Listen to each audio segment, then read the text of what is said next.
वो दिन था जून 1914 जब ऑस्ट्रिया हंगरी के राजकुमार बोस्निया दौरे पर आते हैं अपनी पत्नी के साथ। दौरा अच्छा चल रहा था और इसी बीच कुछ घटित होता है। हम लोग देखते हैं सर्बियाई क्रांतिकारी प्रिंसिप राजकुमार पर गोली चला देते हैं। खबर ऑस्ट्रिया पहुंचती है। ऑस्ट्रिया भड़कता है और शुरू हो जाता है एक कहानी जिसको हम लोग इतिहास में पढ़ते हैं प्रथम विश्व युद्ध के नाम से। ये कहानी है लाखों लोगों के मृत्यु की। ये कहानी है जर्मनी के हिटलर के उदय की। जर्मनी में हिटलर के उदय की ये कहानी है जब हम लोग देखने वाले हैं लाखों लोग मारे गए। रूस, जर्मनी, फ्रांस जैसे बहुत सारे जो देश इस विश्व युद्ध में भाग लिए थे उन पर बहुत बड़ा प्रभाव पड़ा और सबसे ज़्यादा प्रभाव पड़ा जर्मनी पर। हम लोग रूस की कहानी को पिछली वीडियो में देख चुके हैं कि प्रथम विश्व युद्ध के बाद रूस पर क्या क्या प्रभाव पड़ा, कैसे कैसे रूस में क्रांतियां वगैरह हुई, रूस में अर्थव्यवस्था नीचे गिरी और अंततः हम लोग देखते हैं रूस में गणतंत्र की स्थापना हुई। आज की इस वीडियो में हम लोग देखने वाले हैं कि सन 1914 में शुरू हुई ये विश्व युद्ध प्रथम विश्व युद्ध के नाम से जानी जाती है। और ये जो प्रथम विश्व युद्ध है इसमें हुआ क्या, इसका परिणाम क्या हुआ। परिणाम तो हमें पता ही है कि भाई हमारे जो मित्र राष्ट्र हैं वो जीत जाते हैं और जर्मनी वगैरह हार जाता है। परंतु इस बीच मैंने ये बोला कि जर्मनी वगैरह हार जाता है। ये कहानी शुरू कहाँ से हुई थी? इस कहानी शुरू हुई थी ऑस्ट्रिया हंगरी वर्सेस सर्बिया से। सर्बिया के साथ आ जाता है रूस, फ्रांस, ये सब। परंतु ऑस्ट्रिया हंगरी के साथ आता है जर्मनी और यहीं पर जर्मनी गलती कर देता है। हम लोग देखते हैं कि इस पूरे विश्व युद्ध में सबसे ज़्यादा टारगेट किया जाता है जर्मनी को। बड़ा बड़ा दिक्कत होता है।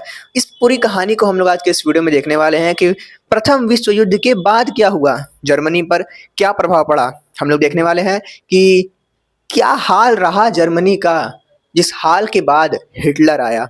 हिटलर के आने से पहले, हिटलर के उदय से पहले की जो कहानी थी जर्मनी की वो देखने वाले हैं। हम लोग देखने वाले हैं प्रथम विश्व युद्ध के बाद की कहानी। चलिए शुरू करते हैं आज के वीडियो को। तो भाई वो दिन था 11 नवंबर 1918 जब अंतिम रूप से जर्मनी हार जाता है इस विश्व युद्ध में। वो दिन होता है 1918 जब जर्मनी हार जाता है और हम लोग देखते हैं कि पूरे युद्ध का जो एक दारोमदार है वो ठोप दिया जाता है जर्मनी के ऊपर कि तुम ही जो है पूरा युद्ध करवाए थे। हम लोग देखते हैं कि जर्मनी आत्मसमर्पण करता है और हमारे यहाँ जो यहाँ के राजा होते हैं जर्मनी के कैसर विल्हम द्वितीय को हटाया जाता है। तो यहाँ पर मित्र राष्ट्र विजयी होता है। मित्र राष्ट्र विजयी जो कि मैंने बता दिया है पहले ही, शुरुआत में बता दिया मैंने। जर्मनी के राजा को सत्ता से हटाया जाता है यानी कि कैसर विल्हेम द्वितीय को हटाया जाता है।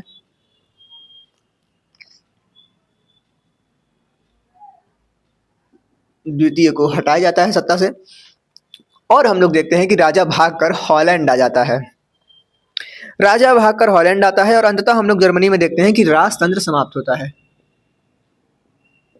राजतंत्र समाप्त होता है। परंतु इसी के साथ प्रथम विश्व युद्ध ने एक जर्मनी को एक उपहार सा दे दिया था। वो उपहार था आर्थिक संकट, वो उपहार था बेरोजगारी का बढ़ना, वो उपहार था महंगाई का बढ़ना।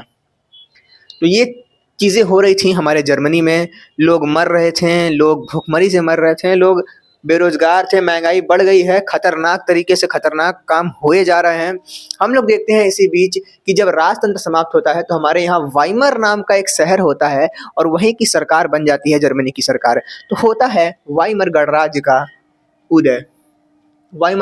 उदय। संसदीय प्रशासन आती है जर्मनी के प्रशासन को केवल संभालने के लिए, क्योंकि कोई तो रहना चाहिए कि संभाले, कोई तो रहना चाहिए कि जो जर्मनी के प्रशासन को संभाले। तो जर्मनी के प्रशासन को संभालने के लिए हम लोग देखते हैं वाइमर गणराज्य का उदय होता है। वाइमर गणराज्य आता है और अब प्रथम विश्व युद्ध खत्म हो चुका है। अब एक संधि भी हम लोग देखने वाले हैं। धीरे धीरे कहानी बढ़ रही है, संकट पड़ा हुआ है, संधि वगैरह भी हम लोग देखने वाले हैं। उसके पहले की कुछ कहानी है कि जब वाइमर गणराज्य आता है तो हम लोग देखते हैं कि महिलाओं समेत सभी वयस्कों को मताधिकार प्राप्त हो जाता है। मताधिकार प्राप्त हो जाता है। इसी के साथ हम लोग ये भी देखते हैं कि वहां पर संसद की स्थापना होती है। संसद का नाम है रेहस्टाग। संसद को हम लोग वहां पर रेहस्टाग कहते थे।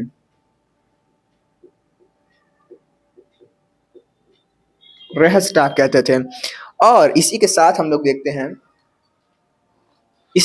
देखते हैं कि वर्साय की संधि होती है। वर्साय की संधि, वर्साय की जो संधि होती है वो एक ऐसी संधि होती है जिसमें मान लो यहाँ पर ये जर्मनी है, इसको सब मिल के मार रहे हैं, ऐसा सिस्टम मानो। मगर कोई यहाँ पर बंदूक नहीं चल रहा है, यहाँ पर बस नियमों के जो बंदूक हैं वो चल रहे हैं। हम लोग देखते हैं कि जर्मनी को कहा जाता है कि भाई तुम पर जुर्माना लगेगा, और वो भी जुर्माना लगेगा 6.6 अरब पाउंड का, है ना। 6.6 अरब पॉइंट का इस पर जुर्माना लग जाता है। हम लोग देखते हैं कि इसी में से एक और दिक्कत आता है कि इसका 13% आबादी प्लस 10% क्षेत्र ले लिया जाता है, इसको देना पड़ता है। जर्मनी इससे भी जूझता है भाई, लो भाई। इसके अलावा हम लोग यहाँ पर देख सकते हैं कि ये रहा हमारे पास फ्रांस,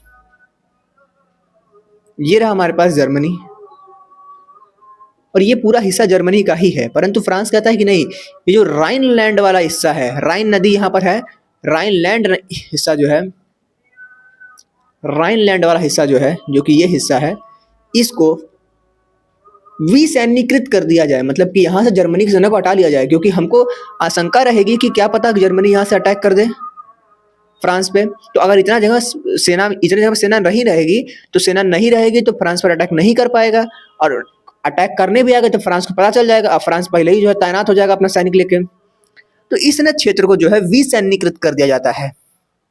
हम लोग देखते हैं कि इसको कहा जाता है राइनलैंड विसैन्यीकृत,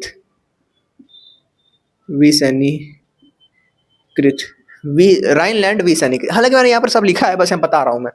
इसके बाद इसको कहा जाता है कि तुम ही हो प्रथम विश्व युद्ध जिम्मेदार, प्रथम विश्व युद्ध के जिम्मेदार तुम ही हो। जर्मनी को कहा जाता है कि तुम ही जिम्मेदार हो, जबकि वहां पे कहानी अलग ही चल रही थी कि सर्बिया के ऊपर पहले अटैक हुआ, ये हुआ वो हुआ, परंतु यहाँ पर प्रथम विश्व का जिम्मेदार इसको ठहराया जाता है।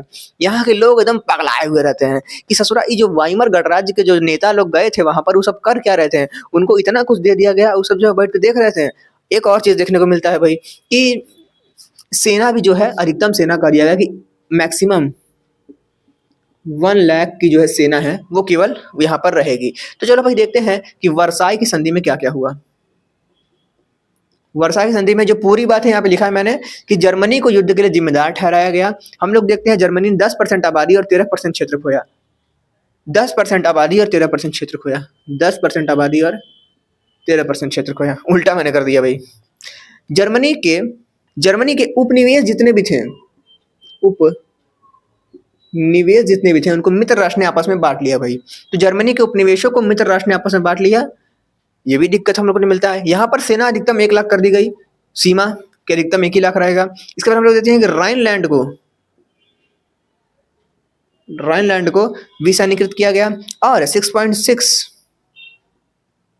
अरब पाउंड का जो है यहाँ पर जुर्माना लगाया गया। पाउंड यहाँ पर लिख लो, मैं छोटा में लिखा है यहाँ पे पाउंड। तो भैया ये भी कहानी है। उसके बाद हम लोग देखते हैं वर्साय संधि का प्रभाव। अब इतना कुछ हो रहा है तो जर्मनी की जनता है कह रही है कि तुम साले सब जो है, ये जो यहाँ पर किसका शासन है जर्मनी में, ये जर्मनी हमारे पास, इस पर किसका शासन है, इस पर अभी शासन है वाइमर गणराज्य का। तो वाइमर गणराज्य पर जर्मनी जनता जो है कूद पड़ी, कही कि तुम ससुर का नाती वर्साए गए थे, तुम वहां पे कर क्या आ रहे हो, करके क्या आ रहे हो, तुम लोग खाली उसकी बात मानने गए थे, तुम लोग उसको ना भी तो कर सकते थे कि नहीं। अब वर्साए वालों को क्या पता कि मतलब उन लोगों को क्या पता, जर्मनी वालों को यहाँ पर करना भाई जरूरी है, नहीं तो बहुत दिक्कत होगा, बहुत लतियाए जाएंगे। तो इस सब कहानी से प्रभाव ये पड़ता है कि जर्मनी की जनता ने इसे बहुत ही अपमान समझा, अपना बहुत बड़ा अपमान समझा। हम लोग देखते हैं ना कि भाई विलन पैदा नहीं होते हैं, विलन बनाए जाते हैं। और यही कहानी अभी हम लोग देख रहे हैं कि इतना सारा जो है दिक्कत जर्मनी में हो रहा है, एक निकलेगा यहाँ से विलन, वो विलन सबको तबाह करेगा, अगली वीडियो में तबाह करेगा। इसमें अभी बस अब ये देखने वाले कि क्या क्या हुआ। वाइमर गणराज्य को इसका दोषी ठहराया गया। लोगों ने इन्हें नवंबर अपराधी कहा। नवंबर नवंबर नहीं, नवंबर अपराधी। नवंबर में नहीं हुआ था ये कहानी, तो नवंबर में कहानी ये हुआ, नवंबर अपराधी घोषित किया, क्योंकि इन्होंने ही संधि पर हस्ताक्षर किए थे। जनता ने वाइमर गणराज्य के प्रति असंतोष बढ़ा। जनता में वाइमर गणराज्य के प्रति असंतोष बढ़ता है। धीरे धीरे हम लोग देखते हैं कि कुछ लोग होते हैं जो कि वाइमर के समर्थक होते हैं और कुछ लोग वाइमर के विरुद्ध हो जाते हैं। आगे हम लोग देखते हैं कि जो वाइमर के विरुद्ध थे वो होते हैं साम्यवादी, कम्युनिस्ट। हमने पढ़ा था रूस में कम्युनिस्ट है ना, साम्यवादी वगैरह है ना, कम्युनिस्ट पार्टी वगैरह ऐसा करके था। जर्मनी में भी सब कि हमको भी रूस की तरफ बनना है, तो रूस की तरफ बनना है। तो फिर जब हुआ क्या कि जर्मनी में भी कम्युनिस्ट पार्टी आए, इन्होंने विद्रोह किया। किसके खिलाफ विद्रोह किया? हम लोग देखते हैं वाइमर गणराज्य के खिलाफ ये लोग जो है विद्रोह करते हैं, जिस विद्रोह को स्पार्टकिस्ट विद्रोह कहा गया। स्पार्टकिस्ट विद्रोह क्या इसको जो है कहा गया। और इसके जो नेता हैं वो नेता होते हैं लग्जमबर्ग। लग्जमबर्ग इसके नेता होते हैं, रोजा लग्जमबर्ग या लग्जमबर्ग, लग्जमबर्ग इसके नेता होते हैं। परंतु इसमें विद्रोह हुआ तो हम लोग देखते हैं वाइमर के विरुद्ध विद्रोह हुआ, परंतु ये जो वाइमर के जो सेना है उसने कुचल दिया विद्रोह को दबा दिया। और फाइनली हम लोग देखते हैं विद्रोह को दबा दिया जाता है। और ये जो लक्समबर्ग साहब हैं वो कहते हैं भाई ऐसे तो नहीं चलेगा। इन्होंने स्पार्किस्टों ने जर्मन कम्युनिस्ट पार्टी सन 1918 में गठन कर दिया। जर्मन कम्युनिस्ट पार्टी का गठन हो जाता है। इसी बीच जो प्रभाव है वो इस प्रकार से देखने को मिला। इसका जो प्रभाव था वो आर्थिक रूप से तो हम देख ही रहे हैं कि भाई गरीबी बढ़ गया था। तो गरीबी बढ़ा तो कैसे कैसे क्या चीजें हुई, तो आर्थिक संकटों को हम लोग देखते हैं भाई। 1923 के उपरांत आर्थिक संकट, जर्मनी पर कर्ज आ जाता है, और जर्मनी पर यह भी कहा जाता है कि तुम जो युद्ध हुआ है उसका क्षतिपूर्ति करोगे। हम लोग देखते हैं कि 2010 तक जर्मनी अभी अपना पूरा कर्जा पूरा करता है, ये है ना। तो 2010 लग जाता है इसको कर्जा पूरा करने में। तो ये तो जर्मनी का हाल था। तो भाई क्षतिपूर्ति इससे मांगी जाती है, क्षतिपूर्ति देने से इनकार करता है। परंतु हम लोग देखते हैं कि फिर इसका एक दोस्त होता है जो कि होता है अमेरिका, इसको कर्ज देता है, कर्ज वगैरह देता है। फिर उसके बाद हम लोग देखते हैं अमेरिका में खुद महामंदी दिया जाता है ना। तो फिर अमेरिका में महामंदी दिया जाता है, तो फिर जर्मनी में भी दिक्कत होने लगता है। और फिर हम लोग देखते हैं कि जर्मनी में पूरा उथल पुथल फिर शुरू हो जाता है। क्या होता है भाई? अर्थव्यवस्था हो जाती है तबाह। कब अर्थव्यवस्था तबाह होती है? जब कर्जा मांगा जाता है इससे, मतलब कर्जा मांगा क्या, कर्ज पड़ जाता है इसके ऊपर, तब युद्ध क्षतिपूर्ति मांगी जाती है इससे। अर्थव्यवस्था जब इसकी तबाह हो चुकी होती है, जर्मनी ने युद्ध क्षतिपूर्ति से देने से मना भी कर दिया होता है। जब युद्ध क्षतिपूर्ति देने से मना कर दिया तो फ्रांस ने इस पर, इसके रूर क्षेत्र पर कब्जा कर लिया, कोयला वाला क्षेत्र पर फ्रांस ने कब्जा कर लिया। जर्मन में बेरोजगारी बढ़ी भाई। फिर उसके बाद हम लोग देखते हैं कि अमेरिका ने जर्मनी को कर्ज दिया। और एक डोव्स योजना लाई। डोव्स योजना के अंतर्गत हम लोग देखते हैं डोव्स योजना लाई, और उसको लेकर ये अमेरिका आता है और क्षतिपूर्ति की शर्तों को आसान करता है। परंतु जर्मनी तो खुद ही एकदम जूझ रहा है पागलों की तरह, वो क्या ही क्षतिपूर्ति कर पाएगा। अंततः हम लोग देखते हैं 24 से 28 में आर्थिक स्थिरता देखने को मिलती है। मतलब अब अमेरिका कर्ज दिया ना, डोव्स योजना लेकर आया ना, तो आर्थिक रूप से थोड़ा सा जो ऐसे ग्राफ चल रहा था आर्थिक स्थिति में, वो थोड़ा सा ऐसे हो गया, ऐसे। फिर उसके बाद आता है 1929 और अमेरिका में महामंदी आ जाती है और अमेरिका जर्मनी को पैसा देना बंद कर देता है, और फिर जर्मनी की स्थिति जो है वो ऐसे हो जाती है। हल्का सा उठता तो है परंतु फिर नीचे गिर जाता है, और शुरुआत में नीचे गिर ही रहा था। चलो भाई, तो ये पूरी कहानी होती है कि फिर से जो है कि अस्थिरता आ जाती है।